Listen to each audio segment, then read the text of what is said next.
Aí você diz, mas eles não eram discípulos de Jesus? Como é que eles não reconheceram a Jesus? O verso seguinte diz assim: os seus olhos, porém, estavam como que impedidos. Os seus olhos, porém, estavam como que impedidos de o reconhecer. Os seus olhos, porém, estavam como que impedidos de o reconhecer. É outra vez a história do bloqueio cognitivo. Para eles era um delírio, era histeria feminina, não pode ter sido. Se ele tivesse ressuscitado, ele teria dado o privilégio das primeiras aparições aos homens, não às mulheres. Mulheres não são testemunhas confiáveis, muito menos Madalena, de quem ele já expulsou no passado 7 demônios. Como é que a gente pode agora apostar a nossa vida toda outra vez no testemunho de umas mulheres nervosas? E discutiam, um mais cético, outro menos. Fato é que não havia acordo entre eles e Jesus veio e entrou no desacordo. E o desacordo é um negócio tão poderoso, ele gera placas de bloqueio cognitivo tão grande que em estado de desacordo a gente não enxerga a realidade. Entendeu, Clarinho? O desacordo cognitivo é uma coisa tão poderosa que esses 2 discípulos indo para Emaús, aqui em Lucas 24, estando em desacordo, em discussão, sem chegarem a uma conclusão e com a cabeça cheia de preconceitos em relação ao fato de que só mulheres tinham trazido aquele testemunho e não homens, e eles não chegavam a uma conclusão de tal modo que naquele pôr do sol, no crepúsculo das desesperanças deles, Jesus se aproximou, entrou entre eles, eles viram aquela pessoa chegando, mas não reconheceram que era Jesus. Porque o desacordo tem esse poder de ofuscamento das realidades sublimes. O desacordo tem o poder de produzir ofuscamento nas realidades sublimes. Guarde isso como um recorte no seu coração. Vai ser útil para você o resto da sua vida se você aprender. Pois bem, e aí veio Jesus e eles não reconheceram. Então lhes perguntou Jesus: que é isso que vos preocupa? Porque o máximo que eles tinham conseguido trazer para a mente era uma ocupação que não se atrelava a factualidades. Eles tinham histórias, visões, testemunhos, palavras múltiplas. Não era uma pessoa só contando uma história, eram várias contando a mesma história. Havia também a estupefação de João, que viu o casulo oco. Havia um testemunho de fenomenologia de estranheza total, que João e Pedro constataram, não viram o corpo. Todavia, há uma preocupação. E a preocupação tem muito mais a ver com a gente do que com qualquer outra coisa. Eles estavam preocupados com eles mesmos, com as famílias que eles tinham deixado, com os negócios que eles tinham abandonado, com que explicações eles haveriam de dar. Voltando agora para casa, com o jornal de sexta-feira, na primeira página estampada a crucificação, morreu o revolucionário, que reuniu em torno de si milhares de pessoas, que até ressuscitava mortos, e eles dizendo, o que é que a gente vai fazer com isso? Tudo isso era um malogro, não deu em nada. Lá vem eles. E se a mente está nesse estado mental, você não reconhece Jesus. Se a preocupação maior for com o que você tem a dizer, explicar, falar, justificar, você já criou uma blindagem natural, colocou uma viseira na cognição. Preocupados, estavam caminhando. Que é isso que vos preocupa, é o diagnóstico de Jesus. E de que ides tratando à medida em que caminhais. Eu estou vendo vocês andando, falando, e é um andar agitado, angustiado, ansioso, cheio de movimentação, de paradas e discussões, e seguem. O que é isso? E eles então pararam entristecidos e continuaram olhando para aquele viajor que se intrometera no caminho deles e não o reconheciam. Seus olhos estavam como que impedidos de o reconhecer. Essa é uma expressão muito forte. Porque a gente, por exemplo, vive triste quando você apresenta o óbvio para as pessoas. O óbvio está aqui. Olha aqui, meu filho. Nesses dias, especialmente, quando a gente tem praticamente quase metade da população brasileira sofrendo de cegueira cognitiva, quase metade da população americana sofrendo de cegueira cognitiva. Você vê o país da Rússia quase todo tomado de cegueira cognitiva. Multidões e multidões em Israel tomado de cegueira cognitiva. E no mundo inteiro, gente que vê, mas parece que não enxerga nada. E não há evidências que possam ser trazidas que mudem a opinião delas. Elas podem ver o que antes elas conheciam, o que antes elas reconheciam, o que antes elas consentiam, o que antes elas admitiam para si, o que antes elas confessavam como verdade, de repente desapareceu.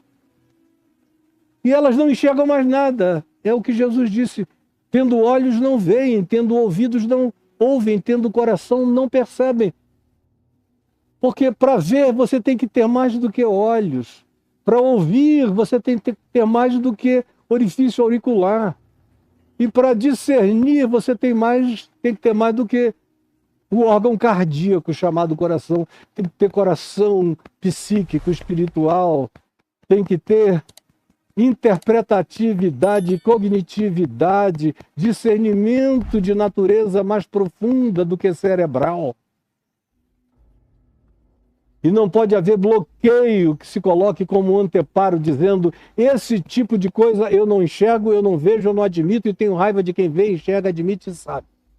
Se você entrar nesse estado, você ficou cego para sempre, até que se arrependa dele, e não haverá ninguém que vá conseguir mudar sua mente. Por isso é um esforço absolutamente desnecessário querer mudar a mente de alguém que caiu nesse estado. Jesus aparece e eles não enxergam. Maria Madalena não enxergou, pensou que era o jardineiro de tristeza, o véu de lágrimas. A tristeza também impede de enxergar. A tristeza também tem uma capacidade de fixar-se como o único objeto de observação constatável. A tristeza tem o poder de fixar-se como o único objeto de observação constatável.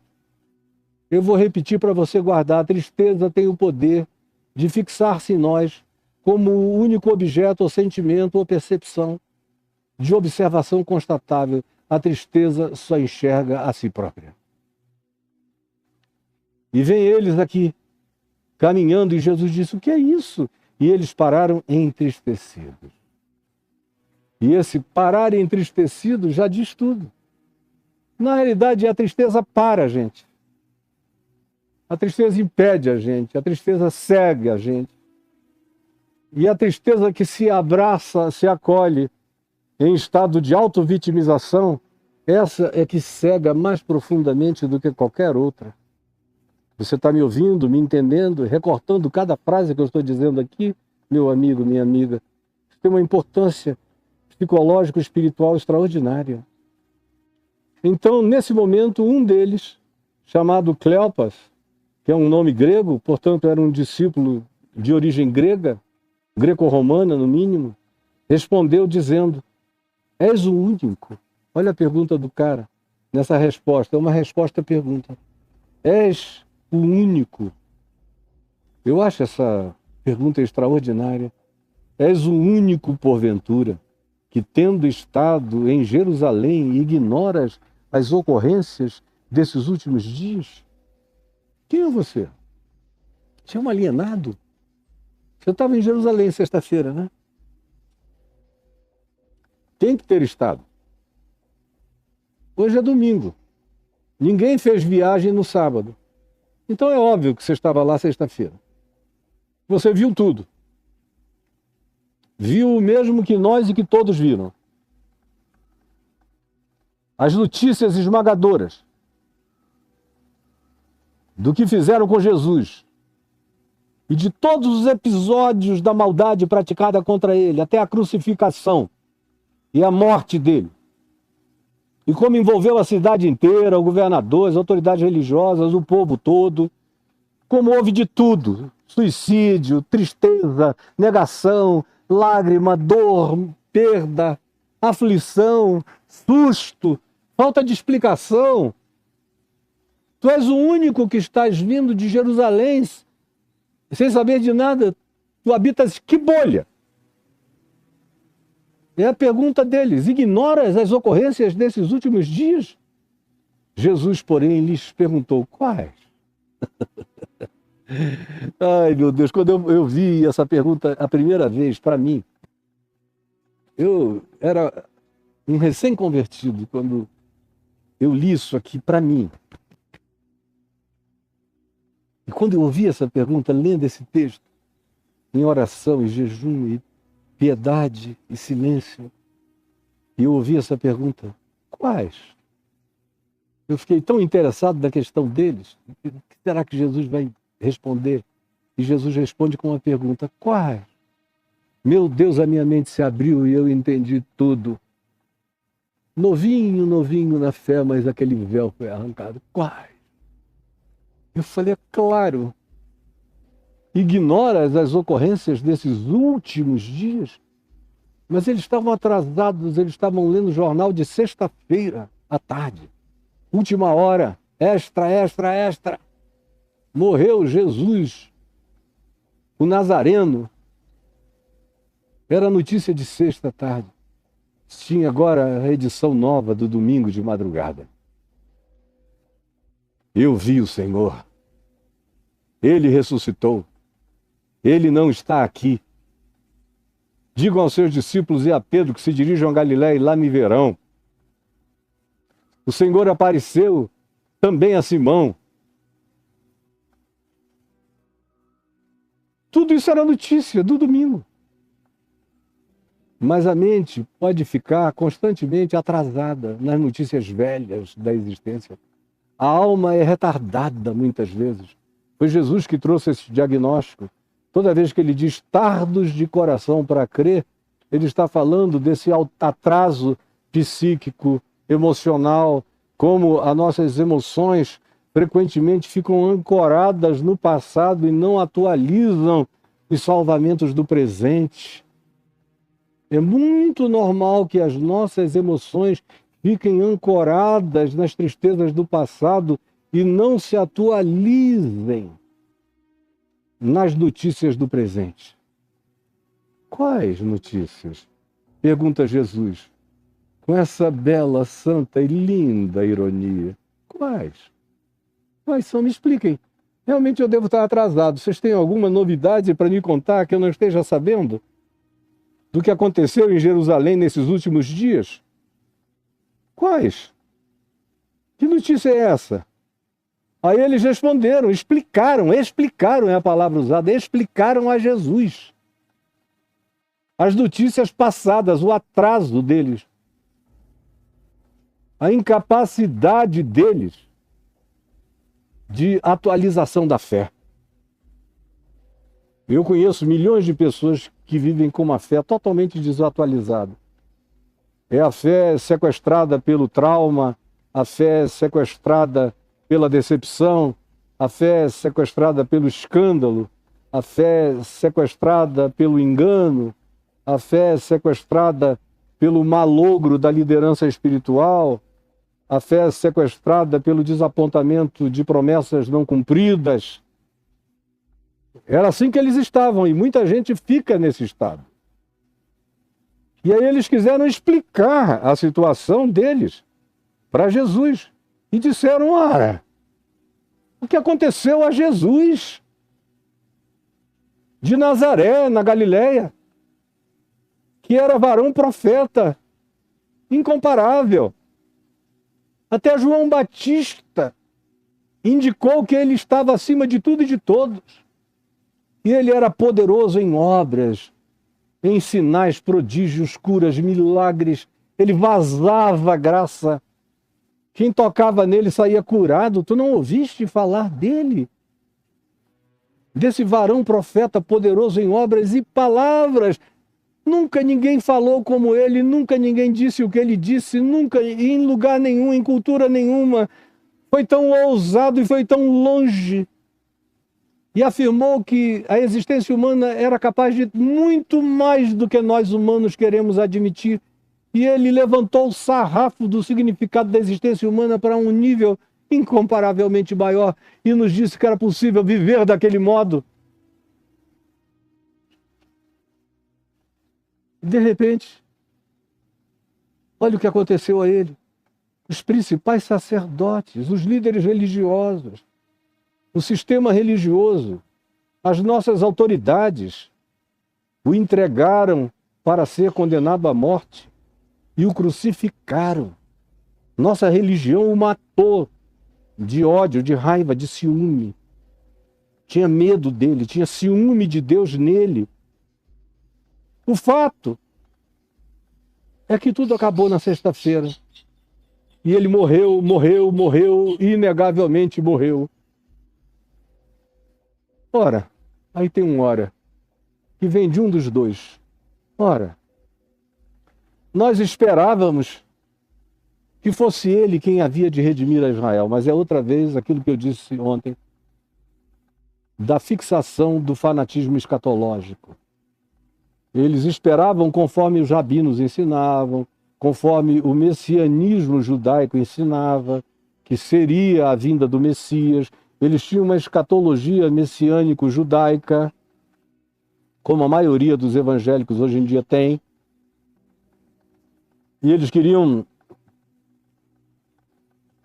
um Messias espadachim, um Messias com lanças, um Messias com hordas de exércitos de fogo celestial consumindo todos os inimigos. A expectativa deles tinha sido frustrada e ele se entrega como um cordeiro mudo diante dos seus tosqueadores, é levado à cruz e não abre a sua boca. Que frustração!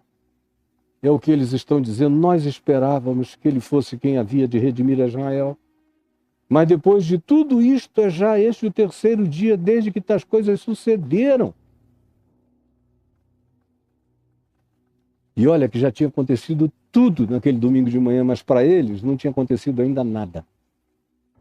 Porque não importa o que aconteça, se a sua mente não estiver preparada, nada acontecerá para você.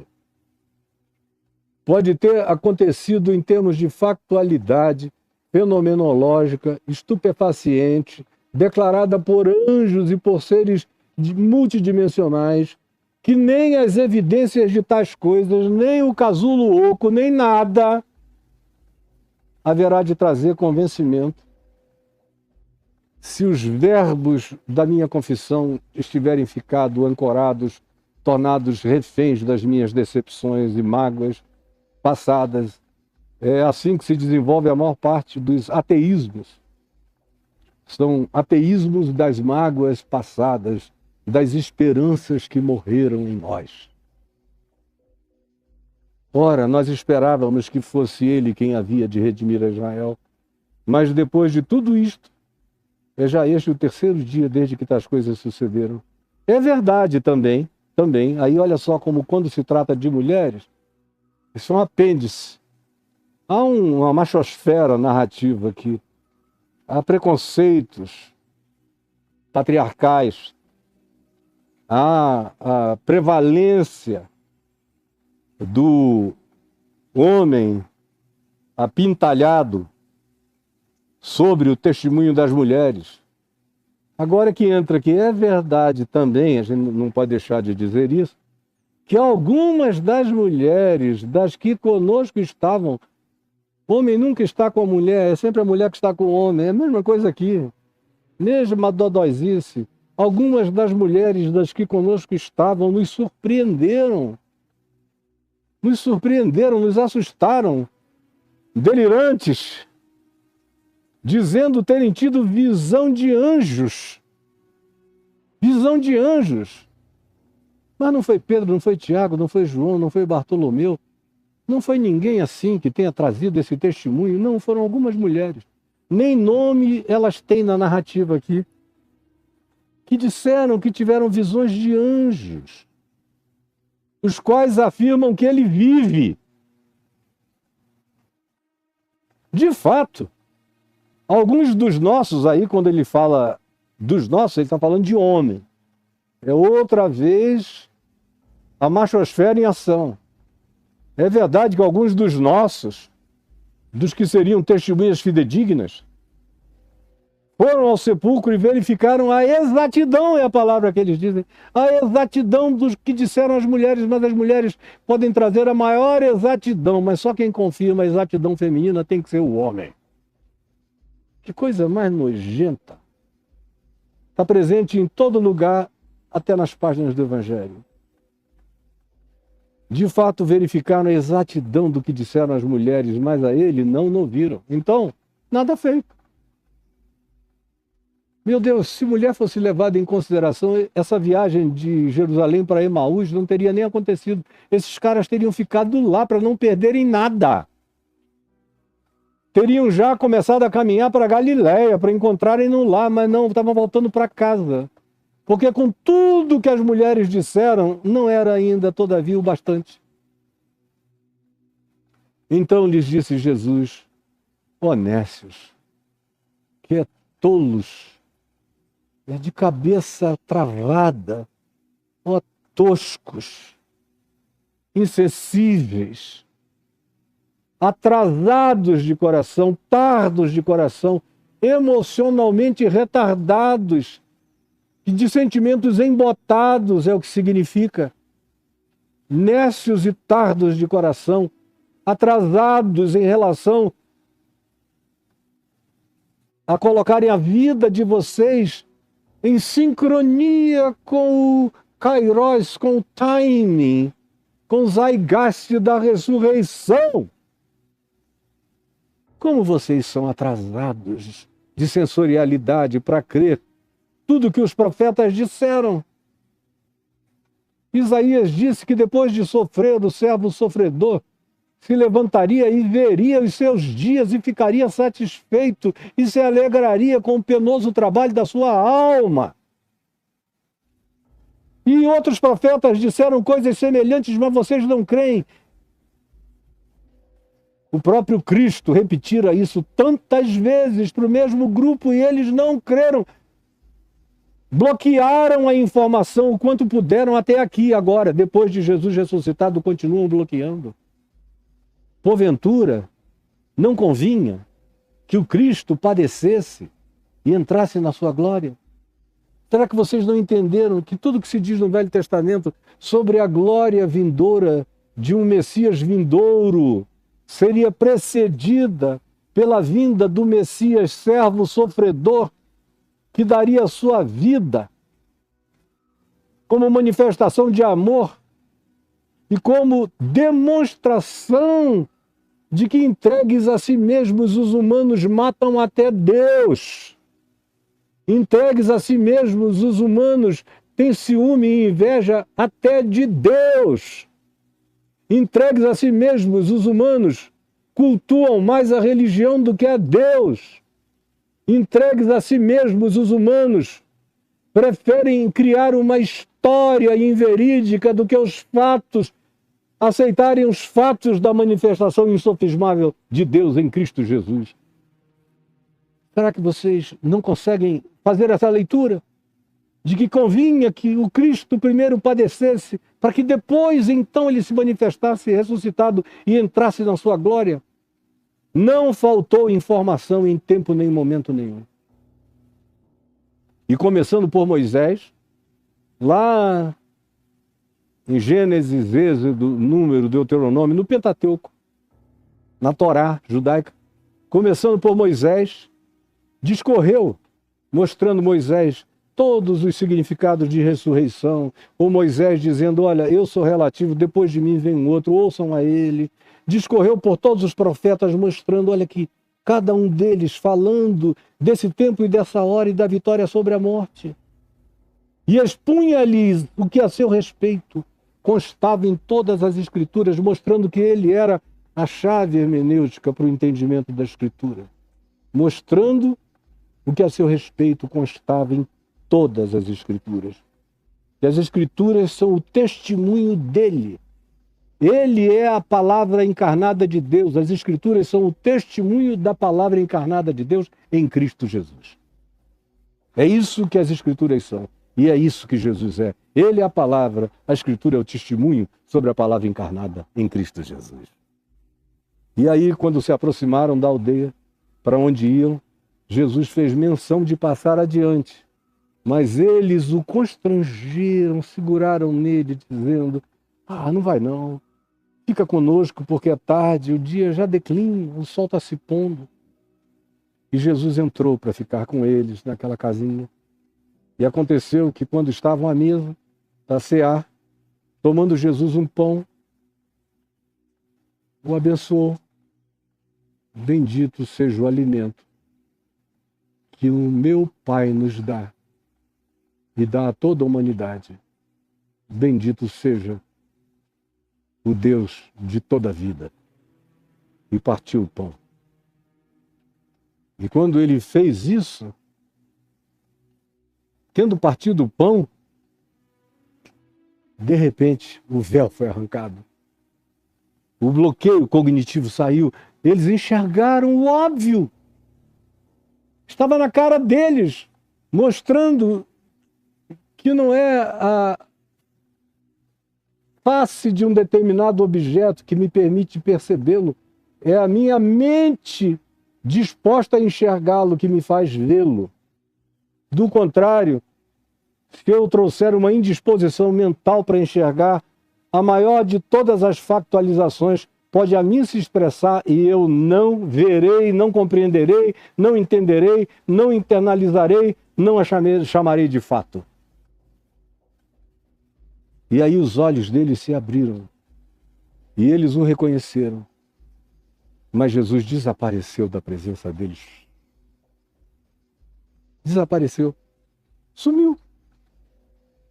Eles tinham andado quilômetros com ele, discutido, pegado, tocado, comido, e agora ele desapareceu. E disseram um ao outro, porventura, isso é lindo, lindo, lindo, lindo. Eu não sei para você, mas o meu coração continua moleque, menino e criança, apaixonado e ardido por Jesus do mesmo jeito como quando ele me encontrou ainda bem novo. E disseram um ao outro, porventura, não nos ardia o coração quando ele pelo caminho nos falava, quando nos expunha as Escrituras? Nunca ouvimos a Escritura tão viva, porque estava sendo explicada por aquele que era a encarnação dela. E na mesma hora, levantando-se daquela casa, largaram aquela mesa e voltaram correndo para Jerusalém, onde acharam reunidos os 11 e outros com eles, os quais diziam: o Senhor ressuscitou e já apareceu a Pedro, a Simão. Então os dois contaram o que lhes acontecera no caminho e como fora por eles reconhecido na singeleza do partir do pão, do ato memorial mais singelo que tinha sido repetido tantas centenas de vezes em cada refeição. Senhor Jesus, eu quero pedir que as palavras ditas tenham rasgado o véu dos entendimentos e das compreensões e tenham chegado ao fundo da compreensão de cada um. É o que eu te imploro, na minha impotência, crendo no testemunho do Espírito Santo, todavia, que tu haverás de revelar-te a muita gente cujo coração se abrirá nesse tempo de tanta loucura, confusão e insanidade humana. Por favor, que o testemunho do Espírito vença a nossa loucura e a nossa indiferença. É o que eu te imploro em nome de Jesus. Amém.